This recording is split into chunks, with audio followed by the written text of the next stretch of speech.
Le balancement méthodique d'une pompe à pétrole est un spectacle courant dans de vastes étendues du Texas. Il y a plus de pétrole et de gaz naturel produits ici que partout ailleurs aux États-Unis. C'est pourquoi certains dans l'industrie étaient perplexes face à l'adoption d'un embargo sur le pétrole russe par le président Joe Biden. Ce n'est pas la mesure elle-même, mais le message qui a été envoyé aux producteurs aux États-Unis.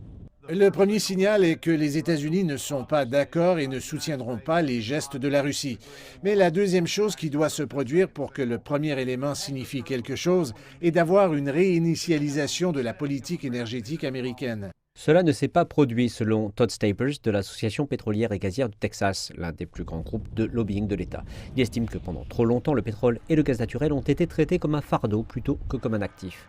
Et que les combats en Ukraine ont aggravé ce qu'il appelle de mauvaises décisions politiques qui ont laissé les États-Unis trop dépendants du pétrole étranger. Ce dont je parle, c'est d'annuler des projets d'oléoducs, de retarder l'exploitation à terre et en mer. Loin d'une réinitialisation de la politique énergétique, l'administration Biden semble vouloir raffermir celle déjà en place.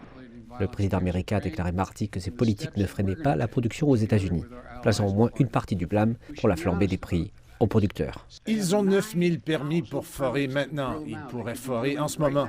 Ils auraient pu le faire hier, la semaine dernière, l'année dernière. Certains dans l'industrie, comme M. Staples, contestent cette déclaration affirmant que des milliers de permis doivent encore être autorisés.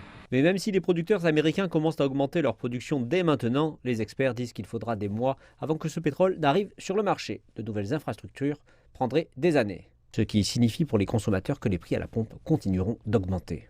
Nous allons assister à de grandes fluctuations du prix du pétrole brut juste sur la base d'une dynamique axée sur les gros titres, en particulier avec une guerre en cours en Europe et des inquiétudes quant à son potentiel d'expansion. Pour l'instant, les consommateurs américains semblent disposés à souffrir. Un sondage du Wall Street Journal a révélé que 79% des personnes interrogées étaient favorables à l'embargo, avec seulement 13% d'opposition. Arrêtez d'importer du pétrole de Russie et faites-leur mal. Cela va faire monter l'inflation encore plus haut, mais nous devons faire ce que nous devons faire. L'industrie pétrolière affirme qu'elle fera également ce qu'elle doit faire, mais pour être plus efficace dans la lutte contre les hausses des prix, elle aura besoin de l'aide de Washington.